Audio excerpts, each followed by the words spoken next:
Hello and welcome to DCP SideQuest episode number 13. We got the usual crew here. Hey, crew. Hey, that's because we've been pirates. You're referring to us as crew. That's, I actually didn't make the connection, but that's fantastic. I like that.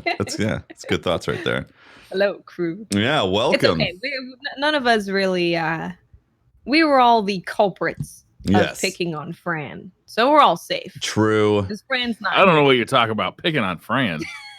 Yeah, what do you mean? I think this is kind of a gray area, honestly. We were pirates. Right? Hey, exactly. That's how you bond as pirates, right? Yeah. True. Yeah. Also, throw someone in the brig. You got a timer on when you can let them out. Exactly. Maybe they stay in there for a little bit. It's called. I don't know Maybe why they're he drowning, demanded double the money timing to.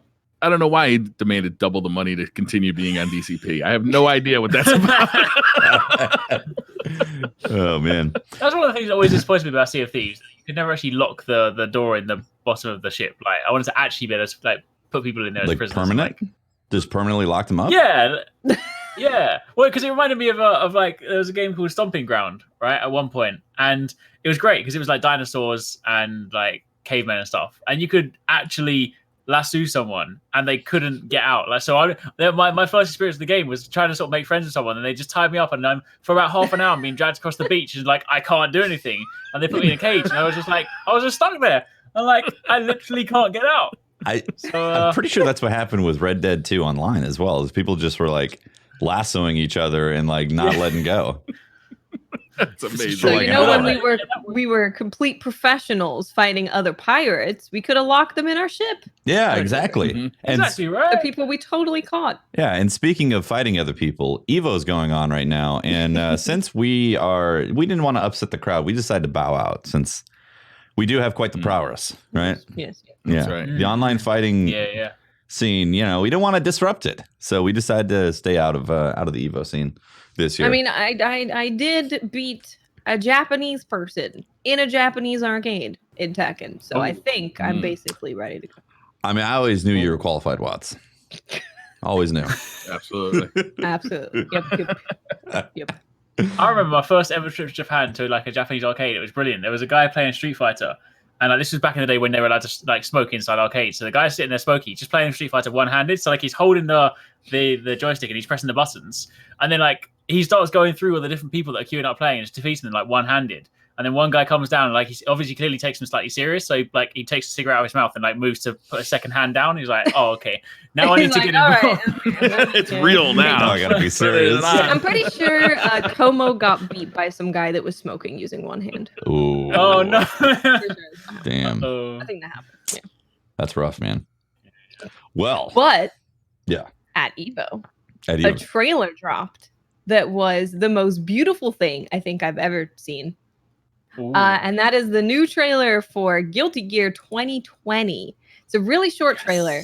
But if any of you want to see it, I highly recommend checking it out. Even if you're not into fighting games, even if you don't really know what Guilty Gear is, definitely check it out because it is phenomenal. And I've heard that the way that they're doing the animation for this game, I don't know if this is totally true, but to my eyes, it looks true, is that they're going between a lower frame rate, like 24 FPS and 60 FPS to kind of switch things up and make things look interesting, which is something that they did in Spider-Verse to kind of make the animation look a little bit special. I only saw the trailer just briefly, and it looks amazing. It looks like it looks outstanding. Yeah, it's beautiful. Highly stylized. Guilty Gear has always been that game that looks good. Every time they bring out a new one, it's like, oh, that looks good. Yeah, this one looks real good. And it's also they also tease like the new feature as well because they got stage transitions as well, which is cool as well. So I believe that's a new thing for Guilty Gear. I think that was a new thing. I think so. Like at least the way they're doing it, I don't believe they have been in the previous ones. Yeah, at least not like that. They haven't. This is like full on like switches 3D, throws someone off the stage, comes back into a new area. So yeah, that was awesome. There's no information on it yet. Oh, go on. Yeah, I like fighting games. I think they're a lot of fun. I'm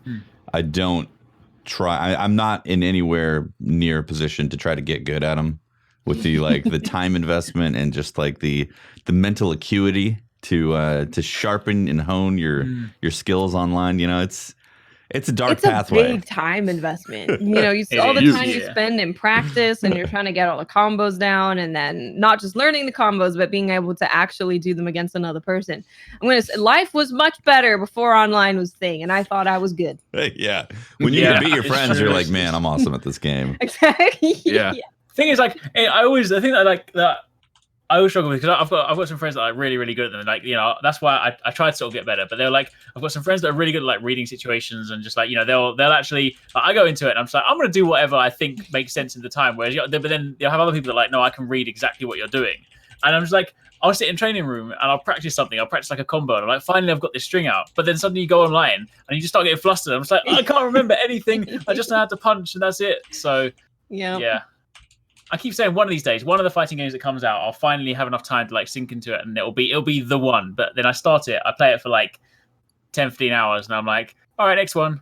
But I still love them. I watch them. Like I enjoy watching some of the Evo matches. I caught like some of the finals, but then it got a little bit too late, and I was like, I need to sleep. So the time investment is why I really like what Mortal Kombat has done with their story modes, is because I'm never going to sit there and sink enough time in to get good online in like Street Fighter 5. But like I will get good enough to beat the story mode in a Mortal Kombat game, and that makes me feel good. You know, it gives me a taste of, you know, the fighting game without having to venture online, deal with bad net code, and get my ass kicked by people who've been playing for, you know, 1,000 hours. You just said my trigger word, Briar. Net code. I am mentally flustered right now. Yeah, I'm the same. It's I probably fighting games was games that I spent a lot of time in when I was a kid. Soul Calibur, Tekken were kind of the main Street Fighter, like the main ones. And then I thought I was great. Maybe I was good when I actually was a kid and I could have time playing fighting games.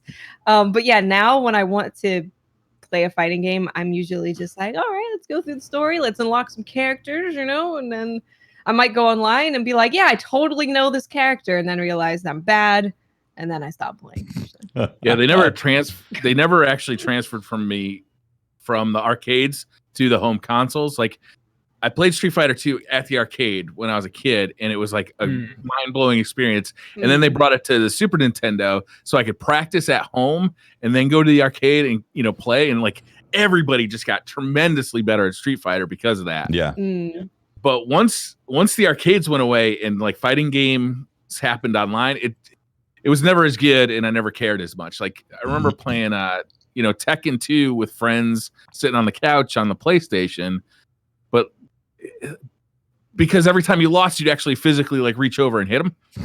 You know, that was like half of the fun.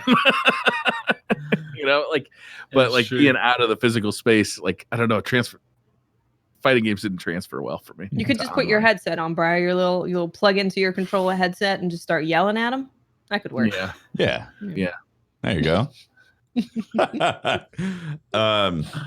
Fighting games are awesome. I definitely do enjoy them. But something else Briar has done recently that doesn't relate to fighting games, but maybe it will in the future, is experience VR to a greater detail. There are actually fighting games in VR. There's are they good? Boxing, especially. Some of them are real good. Some of them are sort of like Punch Out, where it's very much a time thing, you know, and you have to block at certain times. Some of them really try and mimic real fighting. Where you can throw a punch whenever you want. Your stamina is controlled by your own personal stamina. That's a lot of fun. So I recently picked up the Oculus Rift S headset and controllers. This is a pretty interesting offering for VR because it's $400 for the complete kit. Hooks up to your PC. You connect with the Oculus software on your PC. And it is a wired, tethered headset, but it's a pretty interesting offering. It's a much higher resolution than the previous headsets allowed for. I think it's like 2560 by 1440. Oh, wow. Something near there. Okay. It's really a much higher resolution than what was on the original Rift and what was on the original. Is it still 90 on the refresh rate? No, they dropped it down to 80 hertz. 80.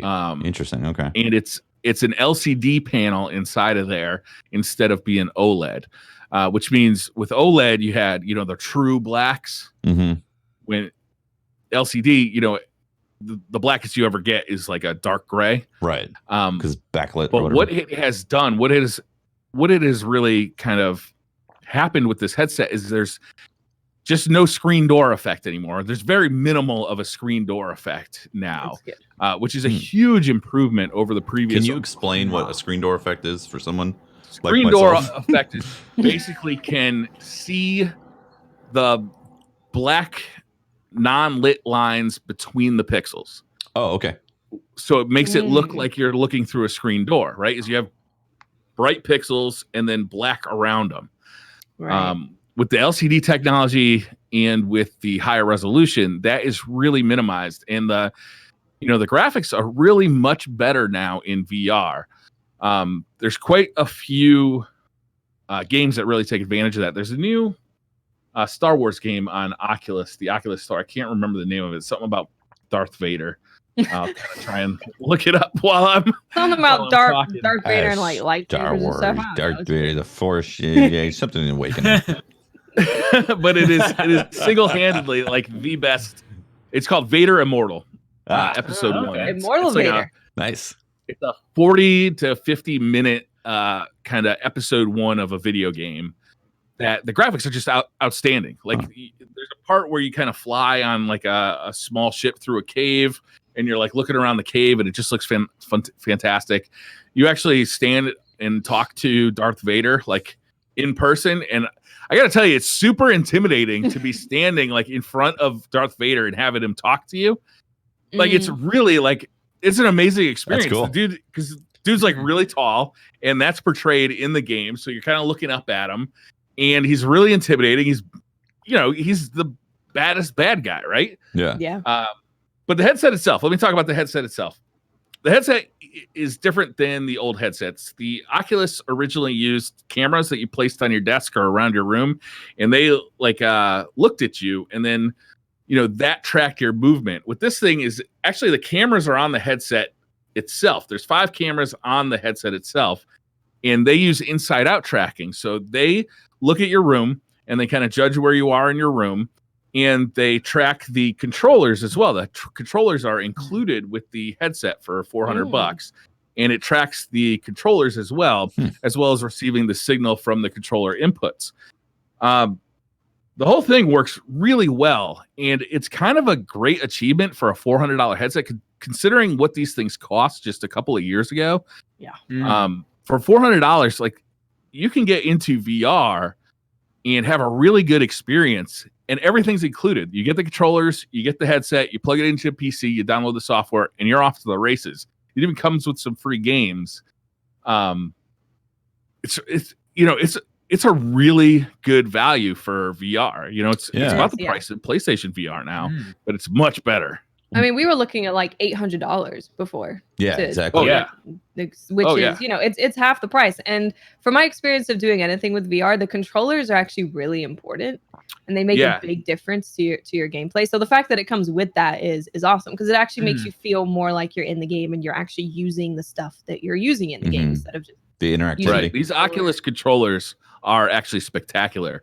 They fit into your hand like half of a PlayStation 4 or Xbox controller, and they're touch sensitive. So you can just, like, for instance, there's a button on the side here, and just like laying your finger on that button, the Oculus realizes that, and your finger moves in the game. If you actually push that button, then it closes further. So like you can grab stuff, and then also hit the trigger. It also works for your thumb on the buttons inside the controller. It's got real thumbsticks like an Xbox 360 or PS4 gamepad would have, which you can use for movement or manipulation of your environment. The controllers are actually fantastic. If I could use them in regular video games on PC, I totally would. Like, I think it's a great controller. Nice. Wow, no, that's really good. So, if someone wanted to get into VR and they're looking at this and they're like, 400, it's not bad. How good does their computer have to be to make? I think they say you have to have a GTX 1070 or better for most games. Okay. Okay. So it's not that crazy. It's not crazy. Considering the price of a 1070 now, or I want to say like a 2060 is more powerful than a 1070, and that's what, $300, $400. It's like $300. So your PC can't be bottom of the line, but it doesn't have to be top of the line anymore. Right. Before it was a pretty expensive proposition to get into VR. Now it's become a little more normal. It's still not like cheap by any means, but it's getting more doable now. That sounds cool. I might have to check it out. Yeah. Somebody asked me about it the other day and said, I don't know if I could justify $400 for video games. I'm like, well, how much is a gaming monitor? That's like $400 right there. Yeah. And this gives you access to, new types of games, comes with the controller, and like, it's truly a totally different experience. The downside is like a lot of the games are experiences, not really full games. Yeah. Yeah. That's one of the things I found with. Go ahead. No, I was saying that's one of the things I found initially, like when I first picked up Oculus, like way back when it first sort of came out, and then that's why I gravitated slightly more towards PSVR at the time, because the one thing I did find when compared is that although there was like a lot more choice on Oculus, they all felt like alpha tech demos, whereas the PlayStation ones felt like a slightly more cohesive experience. Yeah, it still kind of feels like that, to be honest with you. Okay. There's a Spider-Man Far From Home virtual reality experience, right? And it is literally one of the coolest things I've ever done. You start off on the top of a skyscraper and you have full use of Spider-Man's web slinging capabilities. Oh, wow. Okay. So you jump off of this skyscraper and I get vertigo. I have to actually shut my eyes for that part, because it really makes me like. That's like really common in VR. People totally. You're like experiencing it too, right? Yeah. Like you feel like you're there. Totally. I feel like it. And then you start shooting your webs at the buildings and pulling on them to swing around the city, and it's outstanding. Cool. And there's some enemies that you can fight, but it's like there's not really anything there. There's no like story mode to the thing. There's no, there's like a couple of missions that you do to just fight a couple of things, but really it's just giving you that experience of web slinging around the city, which is awesome. But in about 45 minutes, I'm like, okay, I've done everything in this demo. Too bad it's not a full game. But there are full games. There's Trover Saves the Universe, which is written by the same guy who does the Rick and Morty TV show. Okay. Oh, yeah. That's like a 3D platformer, kind of like Mario style, but there's also, I don't know, almost Spyro the Dragon, actually, more. Okay. You're actually like navigating a 3D environment. There's platforming. You have like a little lightsaber that you actually like swing around, but it's not you that's doing any of this stuff. You are just like your headset is the camera, and you're manipulating Trover, the main character, with your thumbsticks and the controllers. And it's actually really fun. And it's kind of like, I can see playing a lot more games like this, because like if you can't see something just right, how there's always camera issues. You just kind of move your head, turn the chair, and like that kind of stuff. It's actually a really fun game. It's hilarious too, if you like that Rick and Morty style humor. One question about you mentioned like the Oculus, obviously, like with this one, the cameras are obviously built into the headset. So does that mean now? Because one of the things that I always found with the previous one, especially like in my setup, like you need quite a lot of space for the old one when you have to sort of set the cameras up. Can you use this in a much smaller space as a result? There's different experiences. It depends on the game you're playing. There's some games that you can play sitting down. Like I played Dirt Rally sitting down. There's other games that are, you can just stand in one spot and you don't move a whole lot. And there's other games that they say, you really kind of need like a 6x6 area to move around in. Well, it actually stopped you, because like in the previous one, it would be like if you didn't. Oh, okay.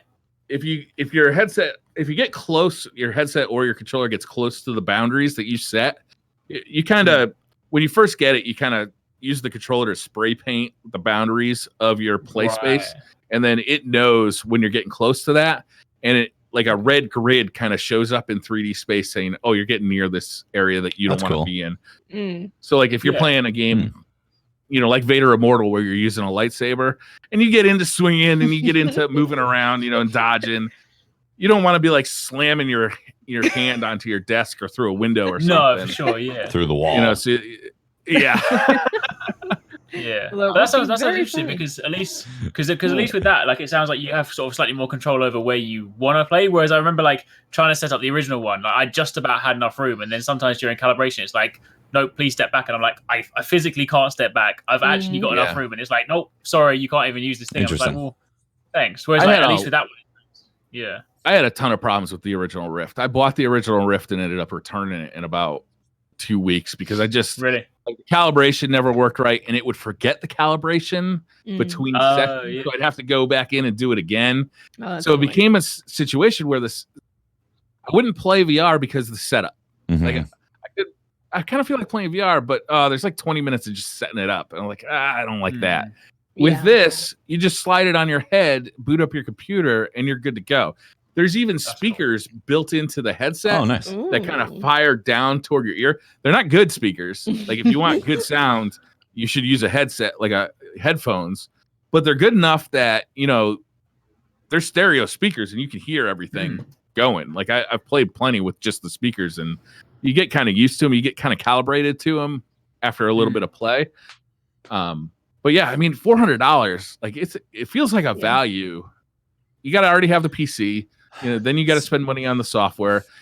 Yeah. You can also play games on Steam now because Steam supports the Oculus headset now. Okay, so that I guess so that's you're not just limited to that's my biggest question is like the software titles, like we're gonna get into No Man's Sky, obviously, which is getting VR support, which is a great option. Would you be able to use can't this? wait for that. Would you be able to use this for that No Man's Sky update? Yeah. What about like Fallout VR, Fallout 4 VR? Yep, and I think just about anything that's available on Steam has Oculus support as well. It shows you when you look at the games in Steam what headsets it supports. It'll say, you know, it supports Vive, it supports Index, supports WMR, which is like Windows something, and Oculus. Okay. So like most games support all of them. I mean, double check when you're buying the game though that it supports Oculus. Sure. Yeah. And then obviously the Oculus Store is filled with its own games, and some of those are proprietary just to the Oculus Store that they actually paid for the development. But even then, if you have another controller, like if I used to play Oculus games on my Vive because there's a program called Revive that just kind of mapped all the stuff over so I could play it. Gotcha. So it's really not that big a deal. Okay. But yeah, there's like some really cool stuff out there. But there's not a ton of like really like in-depth full games. There are some games like Fallout 4 or like Borderlands 2 that have been adapted to use VR. Resident Evil was in VR because you played that in VR, that's right? Only available on PlayStation. Oh, the VR version of that was never adapted to PC. Oh, yeah, that was an amazing experience, like outstanding. Interesting. But yeah, I mean, it's a pretty cool thing. I'm still planning on getting the Valve Index, so you know I'll know more about. But that's like $1,000. You know, that's what's the difference? Headset alone. Is there like a short list of what the differences are with Valve Index? The headset is better. It has bigger, better speakers for better sound. It has a higher resolution screen that also goes up to 144 hertz. Ooh, now you're ringing my bell. It still uses external tracking, which means that you have to set up like basically they're like lasers that you set up in the corners of your room, and they shoot into your room, and then the headset and the controllers pick up those lasers to tell it where it is. So it's got like, you know, that you have to set all that up.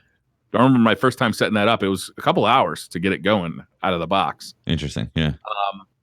And then it's got the touch controllers, which are new. I haven't used them yet.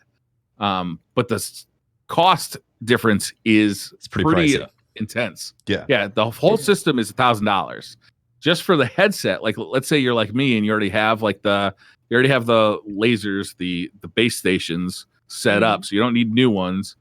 It's $500 for just the headset, and then it's another $280 for just the controllers. That's expensive. Yeah.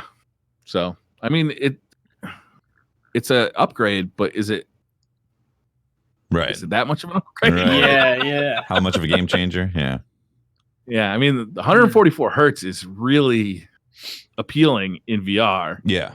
But I can't tell the difference between 80 hertz and 90 hertz, right? My old Vive is 90 hertz and the new Oculus is 80 hertz, and I can't tell the difference. It's fine. Interesting. Anytime Destiny drops below 100 hertz, I can start feeling the choppiness. Yeah. It's different. It's a totally different thing, though, being in VR different as opposed to just watching. Yeah. I would definitely prefer higher refresh rate, though. Yeah. Yeah, exactly. But then your PC has to be able to maintain that, which is more cost. Yeah. You don't move as fast in VR as you do in true first-person shooter. Yeah. Right. You're not capable of running at 80 miles an hour. And if you did, you'd probably get sick. Yeah. Yep. Okay, so games that are VR awesome. There's one coming out soon. Which I don't know. Is it No Man's Sky or a different one? It's No Man's Sky. Oh, okay. No Man's Sky Beyond. That's the update. No Man's Sky Beyond. So the hit PlayStation classic of 2 years ago. The classic of No Man's Sky. I'll be honest. I loved No Man's Sky when it first came out. There was an absolute media just storm that descended upon it to want to rip it apart and say they didn't implement these features, which they didn't. And they should have been honest about that. But the game itself was this amazing. It was fun, right? This space exploration thing that I just loved. And then the following year, they did the next update, blew the doors out further and made even more awesome stuff for it and kept on supporting it. And now we're to Beyond, August 14th. Big update. Which is really soon. Very soon. Yeah. Really soon. And it seems like the biggest thing that they're doing for Beyond is that they are making it VR compatible. But they say that it's going to contain 3 major updates rolled into one larger free release. These changes are a mix of features we've been dreaming of for a while and reaction of how we see folks playing the game. They went into VR a little bit and they said that it's going to bring full VR support. So you'll be able to grab the joystick and thrust to fly your ship. You'll be able to reach into your backpack to grab your multi-tool. So you actually get to reach behind. That's not where I keep my multi-tool. You're like, wait. Bam. And then they say that you'll be able to wave at your non-VR players in multiplayer. But if they have VR, you'll be able to fist bump them. Which is nice. That's kind of cool. Look at that. So yeah, it looks like they're really adding a lot of really cool stuff for VR. It's not just you can now see it in like VR. They're actually really incorporating it. And they said that they are expanding the online experience with a radical new social and multiplayer experience, which empowers players to go anywhere in the universe to meet and play together. Wow. Okay. I can't wait for this. So this is So first off, like the idea of I've been very on the fence about VR from the beginning, but this is the first game that I could legitimately see myself interested in buying a VR headset to just explore, because that's what the game is exploration, foraging, like getting stuff, going to different planets. If you get to experience that in a VR setup like that, that is very appealing. Cool. Yeah. Flying around. I feel like you got to get the joystick though, right? So you can put that on your desk. You can walk up to your ship, climb in, grab that joystick, and just take off. That's pretty awesome. That's going to be amazing. Or just walking around, exploring planets, going into caves, and just like seeing that. Exactly. Seeing the animal. Yeah. Like they're right there. Like it's so much different than seeing it on a screen. Like it's hard to describe to people who haven't played VR, but it's like it's so much more impressive to actually like feel like the animal is right there in front of you, or feel like Darth Vader is right there in front of you. I can't wait for this. Like I'm really, really excited for this. Yeah, it sounds awesome. I think back to like where some of the first sort of like VR tech demos, some of the ones that I enjoyed the most were literally you're just like standing in a forest and you can just like look around. I feel like taking that into No Man's Sky, because some of the planets like look really, really cool. So being able to explore it's gonna be a lot of fun. Yeah, because I know a lot of, like at the moment, a lot of games are VR experiences, but it's definitely not to say that that's bad. Because even just experiencing, like you said, a forest or seeing something that you experience every day, it feels very different and very impressive when you're in VR. Yeah. So I think this is going to work so well with No Man's Sky. Just the thought of being able to get in a ship and look around your ship and fly across the planet and into the into the solar system it's crazy. That's Yeah. even honestly just experiencing that for the first time in No Man's Sky, where you took off and you just see that alone was like scary. Yeah, that was really cool. I was scared. Yeah, that was one of those things. Scary and amazing. Yeah. Exploring on foot and then coming to a gap and using your jetpack in VR. That's gonna be dope. Like going across a ravine in VR, God. and then like halfway through, you're like, "Oh shit, I'm not gonna make it." Well, imagine get nauseous. Imagine in like No Man's Sky as well, where you know when you explore some of those like the more dangerous planets, there's like the crazy evil like giant robots that start firing lasers. You're just gonna be like, "Get me out of here!" That's really great. Yeah, I hope it's got 1-to-1 movement. Like I hope you can just use a joystick to push yourself forward, like you would in a first-person shooter.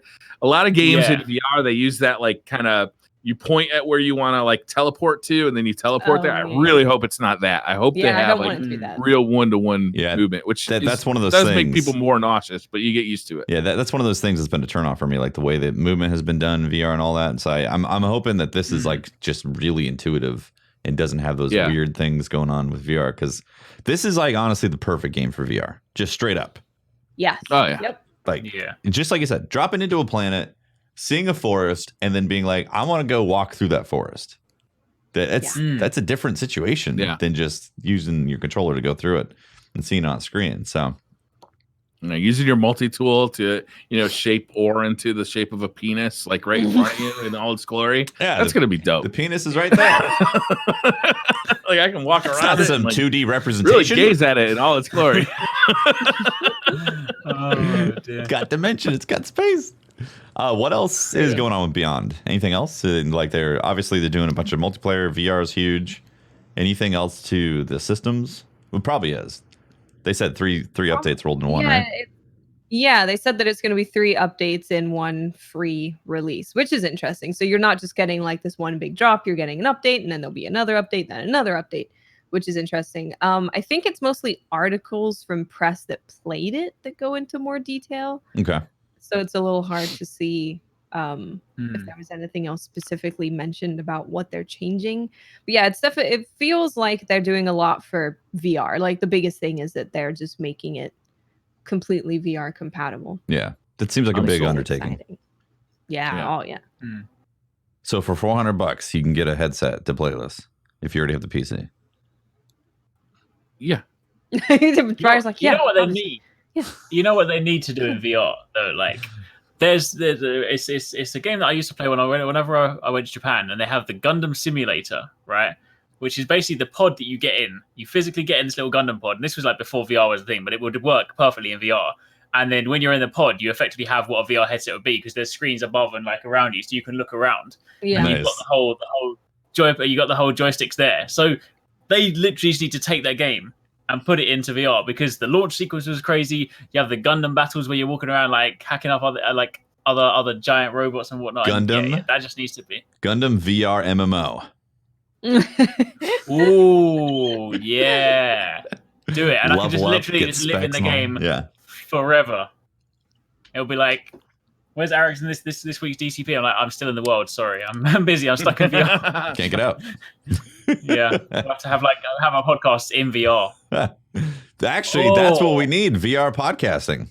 VR podcast. That could be awesome. That could be really cool. That'd be awesome. There's a game, I think it's called Star Trek something or another, where you bridge crew, where you are the crew of a starship in the Star Trek world, and each one of you takes on the role like engineer, helmsman, captain, and you're running around doing dumb shit in VR. That sounds awesome. Good stuff. Awesome.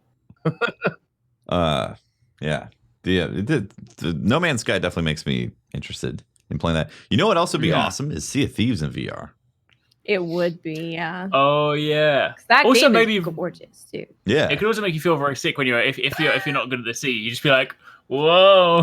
Especially make you sick if people are puking on your actual face. You're actually getting puked on. You look down, you're like, oh, good.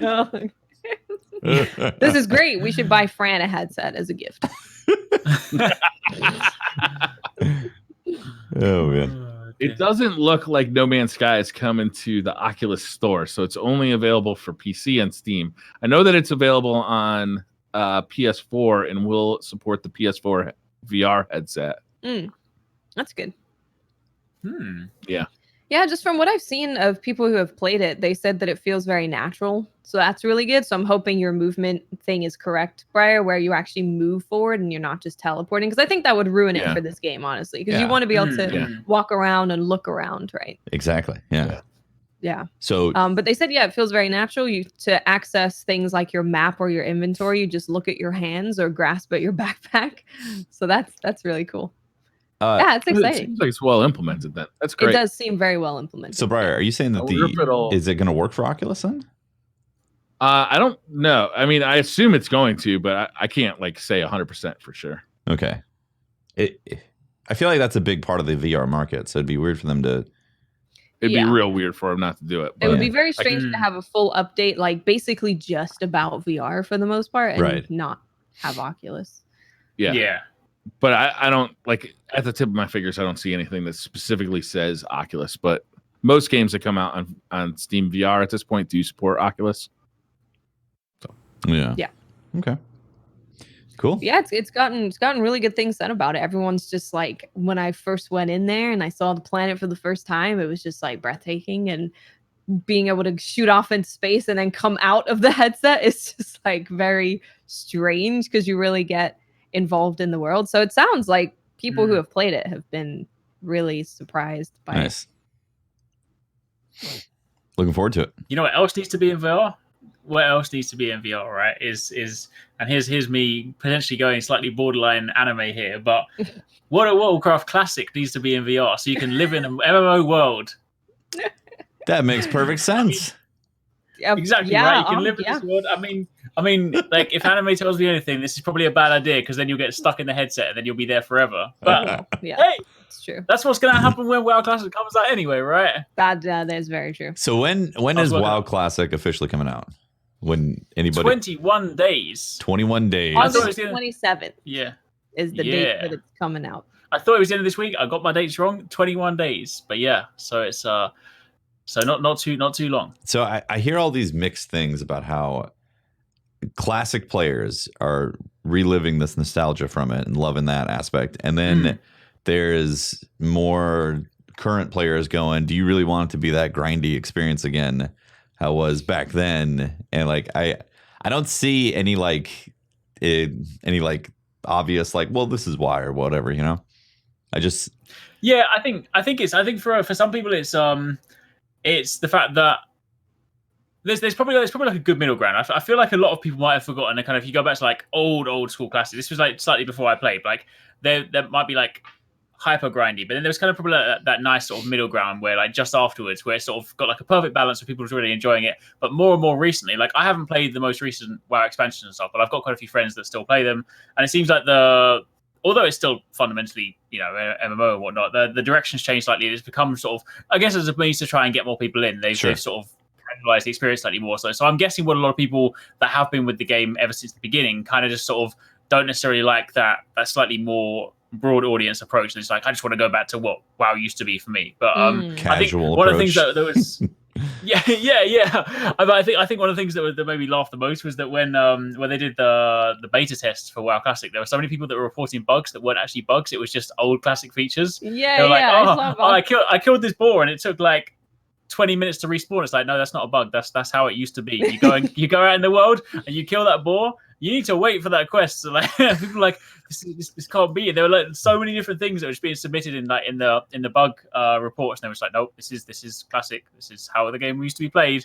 And it's like, uh-oh. I heard about that. I heard that people were reporting bugs, like you said, and they're like, no, that's how things used to be. You have to think that this is 15 years.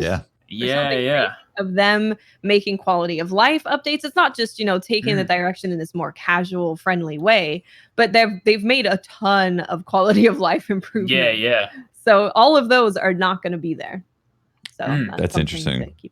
I wonder how much of a nostalgia trip versus like actual like hardcore grind people are going to get into with this. Like how many people are going to pick it up for a few days and be like, oh, right. Forgot about that, and then be like, I'm going back to regular WoW or something. Like, I almost feel like, at least from what I found, and I think this isn't like specifically WoW. It's just like any sort of games. I often find like if you have that attachment to when you played it like the first time, I think you're very forgiving of all that stuff. It's like for example, when I missed playing Final Fantasy VII when I grew up, but I played Ocarina of Time. I can go back now and play Ocarina of Time.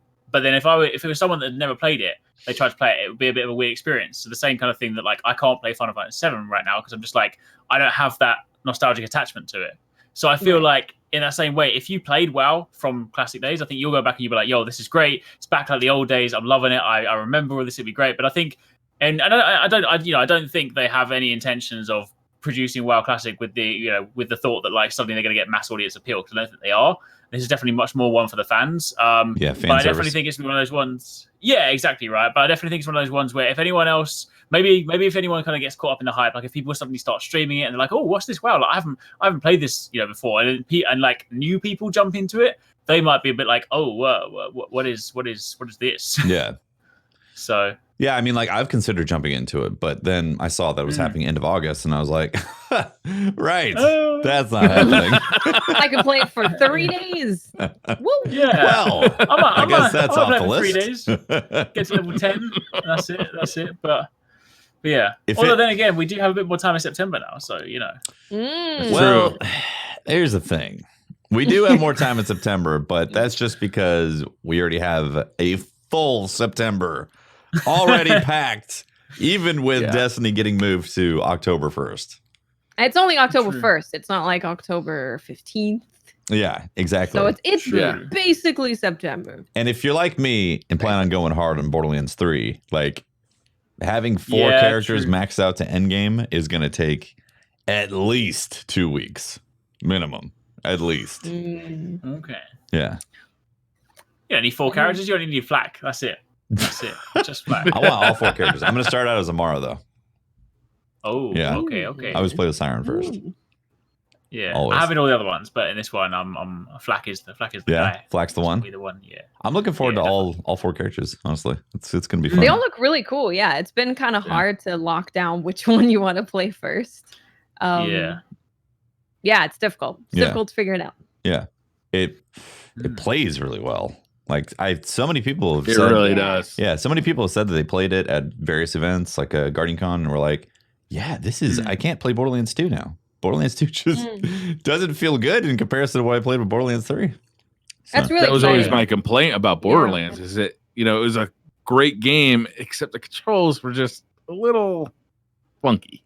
Yeah, well, it's an older game. Borderlands 1, Borderlands 2. Borderlands 2 came out in 2012. Yeah. So it's like, and also older Unreal engines and all that. Now they've had all this time. They've been able to look at these other shooters. They even said they looked at Destiny and why Destiny feels good, so they can have that stuff in Borderlands 3 or versions of their own in Borderlands 3, and like even just regular white common guns that are just straight up trash in Borderlands 1 or 2 feel really good in Borderlands 3. Yeah. Gun handling, they got it. Gun feel with it. Yeah, it feels amazing. Yeah, so that's very exciting. Very, very exciting, which I cannot wait to jump in. And I'm so happy I don't have to only spend 4 days and then drop it to jump into Shadowkeep. It's going to be good. It's very nice. I just a side note is I did look it up. Hello Games did confirm that it will support Rift. Okay, great. There you go. Oh, nice. No Man's Sky Beyond update will support Rift. Nice. Yeah. Good. Cool. I'm going to put that on my optional. We'll see. Okay, here's a question, Briar. For a streamer, how can you put chat into the window? I've never done it with the Rift, but with the Vive, there was a program that you basically could attach your chat window to your left wrist. So every time you looked at the bottom of your left wrist, it would come up with your chat window, and you could read chat in VR. Well, that's cool. Whoa. Yeah, that's really cool. Interesting mod. I've seen some people doing that, and it's really cool. That's very cool. Huh. Yeah, it's not that hard. There's a bunch of different stuff you can do that makes streaming VR a little easier. Nice. Rift, though, to be honest with you, I feel like Rift makes it easy out of the box because it's just like, boom, here's a full screen window on your main display. Like some games support that in Steam, and some games you really have to kind of like trick them into what you want to do to stream it. Oh, okay. And sometimes it can be really weird because like, the display wants to display your left eye, but if you're right eye dominant, it always looks like you're holding the gun like crooked and like shooting across your vision. Weird. I don't know why it does that. Like you'd think it just default to the right eye because like, most of the population is right eye dominant, but whatever. Interesting. You can always figure it out. Yeah. Cool. There's plenty of people who have done it enough that it's a known quantity. I don't know if you can do that chat thing on Oculus. I suspect you can. Right. It's probably I've never tried it. I'll have to look into it. If I get serious about it, I'll look into it, see what's possible for streaming. If not, memes is just gonna have to sit there and rechat. There you go. Yeah. Or you can get one of those text to speech things. Yeah. Or maybe it's just a personal thing, being able to explore planets in VR. Yeah.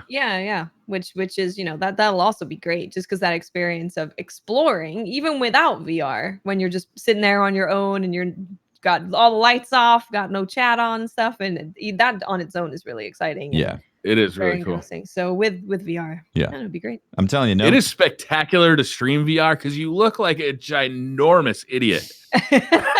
Because you feel amazing. Like you're out there like swinging like a huge battle axe with both hands, and you're coming down with the force of 1,000 Thor hammers. But to somebody walking by your room, you look like a complete idiot. Completely uncoordinated. Yeah. That's great. So it's really fun to stream in that way. You definitely want to set up a green screen and make sure that the camera is pointed at you while you're streaming VR. I mean, I have the setup for it, basically. My office is big enough, and I already have a complete wall of green. Yeah. I'd have to move the desk a little bit that way. And it's already a standing desk, so it works out. Yeah. There you go. Thinking about it, guys. Yeah. It is enticing. It is enticing, sure. What else is on the list for today's topics? I lost the list. While you're finding a list, I'll interject with a quick update that the Pokemon store is opening in London. We're getting a Pokemon store, which is Pokemon crazy. Store? Explain what a Pokemon store, because some people hear like, oh, it's like a Disney store. No. It's a Pokemon Center, actually. Exactly. Yeah, Pokemon Center. Exactly right. They have them in Japan, and they're these massive shops with like tons of Pokemon memorabilia and stuff you can buy, and they normally have exclusive items to the stores. So when I was in Tokyo, they had like an exclusive like a Pikachu wearing like a Mario outfit. When I was recently in Okinawa, they had a little Pikachu. That sounds adorable. Yeah, it was great. And then when I was in Okinawa, they had a Pikachu in a little like Hawaiian shirt or an Okinawan shirt. So they have their unique ones. And today the UK Pokemon news account was tweeting. I mean, it was very, very like obvious what it was. I mean, partly was because like a leak came out beforehand, but it was also quite obvious. So it kind of made me laugh because the way they were doing their social media campaign, they were like, "Hey, can you guess what it is?" And it's very obviously a Pikachu in a stereotypical like British suit with a tie and a bowler hat and like an umbrella with like Psyduck as the umbrella, and like it's great. But they were like, "Gee, has any trainer guessed what this is?" It's like, we could guess what it is in the very first picture. Like, come on. But they've announced, right, that unfortunately, it's not going to be like the ones in Japan. It's only a pop-up store. But if you're in London between, I believe it's October the 16th and November the 18th, or something like that, it's basically going to be a window that encompasses the launch of Sword and Shield. Okay. There'll be gonna be packed. Right. Yeah. I'm gonna go there day one. I'm gonna be there because I need to buy the Pikachu in the waistcoat, and it's gonna be great. Yeah. But yeah, that is we have no context as well for like scale, because the one in Tokyo is obviously massive. The one in Okinawa is kind of like small, so it's in like a Westfield shopping center, which is pretty big. But being a pop-up store, I imagine it'll be slightly more limited. But yeah, so anyone that's in the UK, in London, Westfield, October, Pokemon store in London, nice. Be there or be a sad Pikachu. Yeah. Yes. Yes. Yeah, Pokemon centers are pretty amazing, because it's not just like a store where they have Pokemon stuff. Like you said, they have a bunch of limited things, not just limited to Pokemon centers, but limited to that specific Pokemon center. So it's if you're ever nearby one, it's definitely worth checking out if you like Pokemon at all. Nice. I believe when we went to Japan, Dado was on FaceTime with Mr. Fruit, and Mr. Fruit purchased everything. Yeah. Just literally everything. Like, buy that. No, buy that one. He's like, okay. You had to put all that in a suitcase to bring it home? Yes. Wow. What a Although friend. Dado takes like, a pair of underwear and he's good to go. I had to stuff like 8 Pikachus into my backpack when I came back from Okinawa. I was like, I'm gonna squash all of them into this thing. I was like, when they go through security, they're probably like, what the hell is this? I was like, no, it's gonna work. It's Pikachu. Great. He's smuggling Pokemon. Yep. It's a lot easier than smuggling back a giant Gundam, which I normally have to do. Very true. We have to buy an extra suitcase every time. Yeah. That's great. Yeah. What else list for today? Well, Do we want to? Topics. Do we want to talk about Ninja moving over to Mixer? That is a big topic. It's pretty big. Mix it up. Wait, he moved to Mixer? What? I hadn't heard. Oh, man. Honestly, I wouldn't be surprised if Briar didn't hear because he's just lost in his VR world. Yeah. Oh, dear. So the reason why this is newsworthy is because it's obviously a multi-million-dollar contract that is being paid. Like, this is the first ever of this level of a contract to happen, to be like, to be bought out from a platform that you've grown on. I mean, he's had what was like over 10 million followers on Twitch, to then move over to a platform that has a very small market share.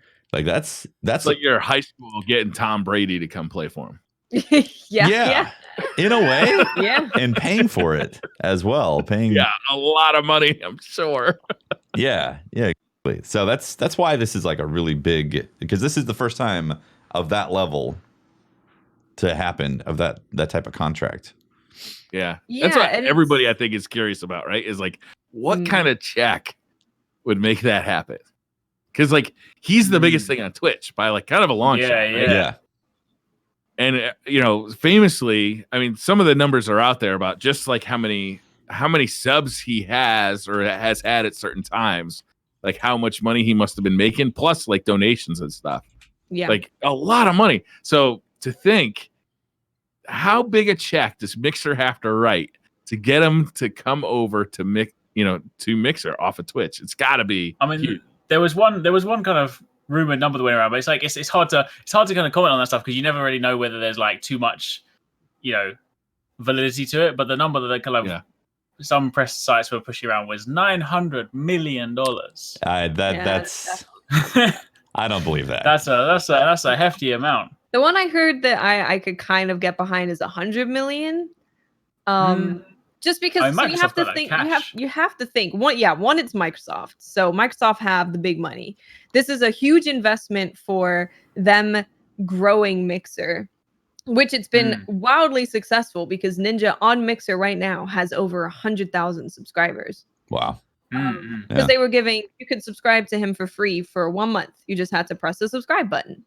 But just the fact that there's that many people that were willing to go over to this platform and press that button is a huge deal. And plus, they're going to be launching a new Xbox console. They're going to be launching Halo, where Ninja was huge in competitive Halo. Yeah. So this is kind of like a whole thing. Yeah. It's a whole thing and you have to pay for. You have to make sure that he's making the amount of money that he was making on Twitch for him to go. That if no one subs and no one comes over to Mixer, that he's still going to be maintaining that amount of income. So yeah. But it's to be honest, it seems like a really smart move on Microsoft's part. It does. Yeah. Like, with all those things that you said, with Halo coming out, with their new console coming out, with having that integrated into Mixer, having all three of those things integrated, plus whatever new systems they come up with for the next version of the Xbox, like having Ninja constantly bringing people into the Mixer environment. It seems like it's a really smart deal. Yeah. And this is a win for everyone. Besides maybe, I don't know, but I think for most people it is an absolute win. Maybe but it's a win for everyone else because it's going to grow Mixer, which is great. That's great for everyone on Mixer.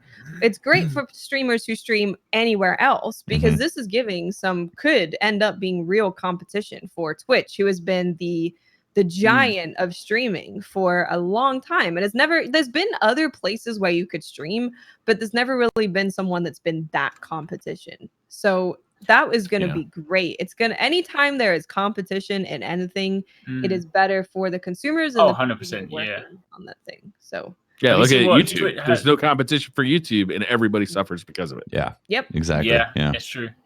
You've seen the Twitch made a quick update to his page where it's funny to sort of think about how slow Twitch are to respond to most things, but then in light of this, they quickly. So I've never seen this before, but if you actually go to his profile on Twitch now, this isn't about them removing the verify thing, because I know that was the kind of part of the contract. But there's actually a banner at the top of his profile now by default. If you go to twitch.tv/ninja, that says the ninja you're looking for is in another castle. Check out these popular live channels, and it shows other people's channels on his main page. Wow, interesting. Like, I've never, unless I'm like, I've been living under a rock, I've never seen that functionality on Twitch before. So they must have turned that around real fast, thinking, oh, a load of people are going to go still thinking because even the day when he left, like, people were still just chilling and chatting in his channel. Mm-hmm.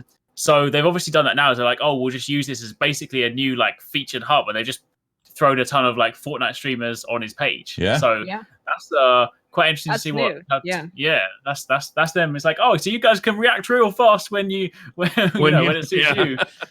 But otherwise, like, it's also interesting because there's going to be a very long tail of viewers that have no idea this happened, and they're like, that people on vacation, people who like dropped off of Twitch for a while, and then they're going to come back and be like, what happened to Ninja? And be like, what is it? Another castle? Like, that's it.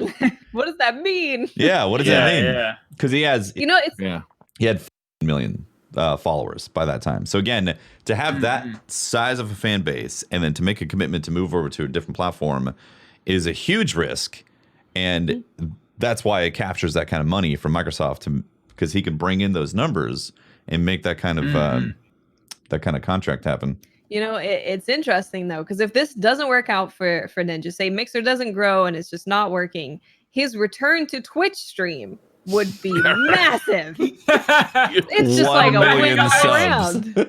Yeah, it's just a win everywhere. I don't see Ninja losing in this scenario. Not at all. Yeah. You know, like if that truly is $100 million contract that lasts 2 years, like that's just got early retirement written all over it. Easily. Yeah. Yeah. Maybe we'll switch to like Facebook afterwards. Yeah. See what Facebook offers. Do the rounds of all the places and then retire. Yeah. Exactly. Smart business. Mm-hmm. Yeah, guys, I really want to talk to you about something that's not really related to gaming. Okay. And you're going to fight me on this. Okay. Because the words that are going to come out of my mouth describing this thing are not going to be appealing. I know that. Is it moist? Sometimes. I have a new favorite TV show, and I kind of want everybody to check this out. It's an anime. It's called Last Chance U. Okay. On the surface, what this is, it's about junior college football, right? Junior college, it's a chick flick. It sounds like chick flick. I don't know. It's about junior college football. This is on Netflix. I think it's got 4 seasons now. 2 seasons deal with one college, 2 seasons deal with another college. Junior colleges, for those who don't know, in the United States, they're kind of like community college where you go there for 2 years. You can get like a bachelor's degree. A lot of people go there and then move into a 4-year college if your grades weren't so good in high school. But for junior college with football players, what it is an opportunity to either get noticed, like you played high school football, so you go to junior college to try and get noticed by Division I schools and eventually get up to the NFL. Or in a lot of cases, it's people who got kicked out of Division I schools, still want to play football. They want to try and make good on mistakes they've made. And, they go to junior college and then try and get back to a Division I school. Now, all that stuff is on the periphery. All right. If you don't like football, don't worry about it. If you don't like reality shows, don't worry about it. What this show actually is a study of these kids. They're all young kids, right, who have this enormous talent, but many of them have these awful upbringings, right? One of the characters or one of the kids in the show, his name is Ollie. And Ollie, when he was 5 years old, his father shot his mother and then committed suicide. Jesus. He grew up in, not halfway homes, in foster care and like sleeping on the floors of families' houses, joined a football team in high school, big kid, and he ended up being pretty good at football, got recruited to a Division I school, but couldn't hack Division I. To play Division I football, you have to maintain a 2.5 GPA, grade point average. And if you don't, they kick you out. You can't play. Yeah. He couldn't do it. So they kicked him out. He goes to this junior college, and it's his last chance, just like the name of the show. And, what it is it's the community coming together to help Ollie, better himself and get himself out of this position. He's got a student advisor who's trying to make sure he goes to class because he doesn't like going to class because, in high school, he was able to just coast through because he could play football. Nobody gave a shit that he didn't do any homework, right? They just wanted him to go out on the football field and win games. It is an amazing story. And there's 10 other, stories just like it throughout the series where you see just these people who are coming from the absolute worst places you can come from. They have one talent and one kind of shot at kind of getting out of an awful situation, and some of them make it. To be honest, some of them don't. Some of the stories, one of the stories is so heartbreaking that I ended up crying watching the show. Really, it is an amazing TV show, and I highly recommend. I know it's not a video game related thing, but I've been watching the show nonstop for the last couple of weeks, called Last Chance U on Netflix. And I know it's about football and it's about college football. I know people aren't interested in that, but stick with it for a few episodes because the stories about these kids are amazing. And, some of the kids go 2 seasons, right? Because they're there for 2 years. Wow. Sounds intense. No, yeah. It's very intense, but it's, man, there were some times where I was just crying for joy because these kids, this kid who grew up in the worst thing ever, he fought hard. He was able to get an A on his English paper that gave him a 2.5 GPA to go to Division I football. And once he's in Division I football, the next step is the NFL. Getting out of that situation, man, it's so heart-lifting. And instead of watching, reality TV show about people with no talent, these people actually have talent. And you get to watch their struggle because they're forced to do this, this school thing, which really they have no interest in. They don't want, they have no interest in going to college. They have no interest in going to class. But it's a requirement to get to the NFL is that you have to go through college, right? It's just, that's how the NFL works. Yep. Fucking crazy. And it's a really good show. And I just wanted to shout it out because I'm addicted to it. Yeah, I'm glad you did because I hadn't heard of it. So yeah, I'd love to check that out. I love stories like that. Of course, there's going to be sad things as well, which is going to be heartbreaking. But seeing people come from such a terrible place and end up to reach where they want to reach is always amazing to watch. Agreed. Yeah. Yep. So yeah, I would love to see it. Yeah. There's 4 seasons. 2 seasons are East Mississippi State, and that's what you should start with, is watch the East Mississippi stuff first. And then they go in to do the other town. I can't remember what it's called, but the coach there is a bad person. Oh. Damn. Damn. Yeah. Awesome. Is that the show? I think it might have to be. I believe it may be. There was some stuff. There's always things, There's always more stuff. Yeah. What else you got? Anything? Oh, just the E3 leak. Oh, right. Yeah. Oh, God. Information. I just wanted to discuss that a little bit and not go into details of stuff, but just for anyone that didn't know, basically, people who signed up to go to E3, there was a huge leak of their entire information, which is awful and terrible. Yeah. And the people who are responsible for it is the EAS. Is that what it's called? ESA. Yeah. The ESA. Almost right. Letters slightly wrong. But they basically didn't do any security to stop this from happening. So people are now wondering if they ever want to sign up to go to E3 again. They're also looking at a class action lawsuit against these people. So it's going to be interesting to see if that changes where people go for stuff, because this is huge. This is a big deal to have your entire information leaked just because you signed up to go to an event that you would never think that would be unsafe. Yeah, it's crazy. Yeah. The fucked up thing here is that it wasn't like it got hacked or something. This was just negligence. This was just somebody, and it was long-term negligence too, as it turns out. Like it was kind of noticed, but it had been going on for a very long time, months and months. It's terrible. It's like, people protect their identity and where they live for a reason, I've always protected that because I have kids, and you've always heard of, the swatting, right? It's like you see people get swatted on streams and stuff. And I've always been terrified of that. And that's why I've protected my identity and my location, is because, like, what if somebody thinks it'd be funny to, swat me, send a SWAT team to my house, and that results in, one of my kids getting shot. My kids are sitting in their room with headphones on. They're not going to notice somebody came in the door, and they're not going to know how to react to a SWAT team that comes in the house. Less than that, what if one of my animals gets out and we never see an animal because somebody thought it'd be hilarious to do that? Like, that's how I've always approached it. I've gone to the police station and actually, like, let them know, hey, this is who I am, this is where I live. If you get a call like this, please give me a call, because probably it's not real. Right. But it's like, to have your information out there through no fault of your own, really, because of somebody else's negligence, to me, I think they deserve to be sued for this. They should absolutely. be. They absolutely should be. Because, like you said, it wasn't a master hacker going in there and hacking the system. It was literally just sitting there for them to find. It's really bad. It raises interesting questions as well. So just like, I think we spoke before, like, about just when we were talking about E3, just in general earlier this year, about how the climate is sort of shifting anyway. A lot of companies are kind of moving out and doing their own thing. We're now in a position where Ubisoft, EA, Microsoft, all run their own events. Sony wasn't there this year, so and already this year E3 was getting more and more barren.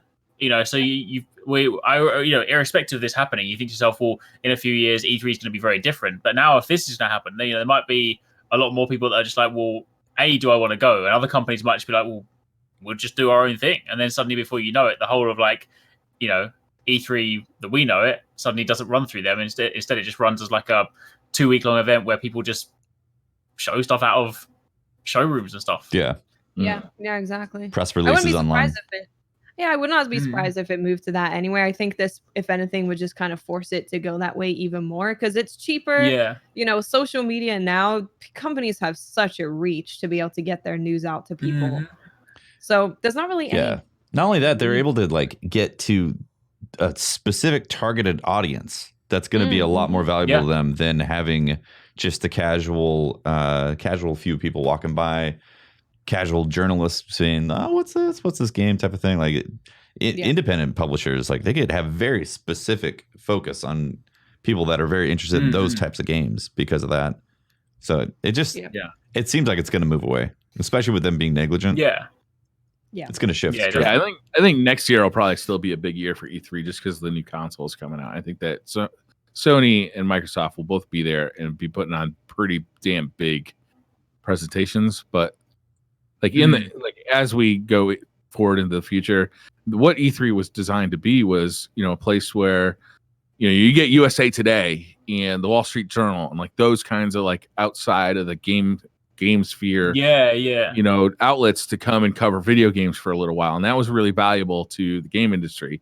And you were also making deals like, hey, I work for Target, you work for EA. How many copies of, FIFA are we going to buy and put on Target shelves this year? And how many copies of, Battlefield are we going to buy? Like, those kind of deals were happening there too. But I think, like, that kind of stuff really started to die, with email. The electronic age started to kill the need for us to, go jump in an airplane and meet somewhere to make these deals. Yeah, exactly. So it's like the need for a big convention like that, if it's not a fan convention, it's just not, it's not needed. Yeah. Like it feels like old media. Yeah. Indeed. Yep. Well, bummer. Kind of a bummer way to end the show, actually. E3, the bummer version. And positive note. End on a positive note. I've been addicted to Forager. If you haven't picked up on Switch, right, I've become a farming madman. I literally on the weekend I sat down. I was like, right, guys, I'm gonna play this for an hour. And then 3 hours passed, and I was 4 islands deep, and I had like mining rods, and I had furnaces making everything. And then now I'm fast forward, and I've like got bajillion islands, and I've got multiple different things making themselves. It's and so good, right? It's so good. It's weird though. It's like because I think it was last week's episode that we kind of spoke about how we were talking about the what was it called, Stardew Valley, whereas that where we were talking about like with that one where some people kind of talk about it being like a relaxing game, but it's actually there's kind of a lot of stuff going on. But with Stardew Valley, I found like the barrier to entry, there was so much kind of set up to kind of get to that point where you had that flow. Okay, yeah. Whereas Forager, literally, like the start of the game is like, build a furnace. You need some stone. I'm like, oh, stone's literally right next to me. So you start picking it, and you're like, I made a furnace. I'm like, oh, I get this straight away. So like immediately, because you're on this very small island, it introduces you in such a clever way as well, because it doesn't even have like a crazy tutorial. Like everything is just told to you in a very intelligent way, and in literally about 20 minutes, you've already got your first little like rotation and cycle going. Yeah. And then that just gets bigger. And every time you're like, oh, I can build a new building, or suddenly my thing expands. So it's really, really well done. Yeah. And I mean, I'm in the grand scheme of things, I'm only like I don't know, like 6-7 hours in. So like, I've still got so much more to do that I saw from like the trailer and stuff. But I am loving it. Yeah. It's become. But I have to be careful with it, because I'm just like, if I go, oh, let me just go on for like an hour to check my farm, like it's never an hour. It's never an hour. I almost like missed SideQuest because I was foraging before. So Dude, that's why I said it's like Minecraft meets Stardew Valley in that sense, because Minecraft does a good job of like you're immediately into making stuff, or like you're immediately like mining right away, and that it scratches that itch right there. Like just like I said, you got the stone, you made the furnace. Boom, you've got your first loop that you already started. And you see that like gameplay loop, like, ooh, where does this go? And then it keeps on developing. And then 7 hours later, you're like, I'm still unlocking stuff. How much more can I possibly unlock? And you see that skill tree. It's like 40 by 40 or 20 by 20 or whatever. Yeah. Yeah. It's really cool. Yeah. I enjoyed that game a lot. Good game. Yeah. Yeah, if you guys haven't played it, I recommend checking it out. It's going to become my travel companion. I'm traveling in a little bit like soon, so I want to use it and just like farm on the plane. It's gonna be great. Nice. Yeah, it sounds So, And on the Switch, perfect. Exactly. Perfect on the Switch. The definitive edition. Right. Yeah. There you go. That's our positive end. Boom. Yeah, we're all farmers. Side quest. Oh yes. Complete. We gotta get Ash to make us a little like a little animation to push or something. that goes up at animation. the end. Yeah. You can just press button. Yeah. There we go. Yeah. A little coin that pops up. That'd be great. Yeah, perfect. Yeah. Perfect. Awesome. All right. Well, thank you very much for watching, guys. That is DCP SideQuest episode number 13. Thanks for all the support. Ooh. Thanks for sticking it through. We've been having a great time talking about the video games and all the stuff that's been happening in and around of it. So if you want to find more of me, you can talk to me at Teft on Twitter. You can catch my streams, twitch.tv/TeftyTeft. And also make sure to follow the main DCP account as well on Twitter, DCP_live. We always tweet out when episodes are going up, some clips, YouTube stuff, things like that.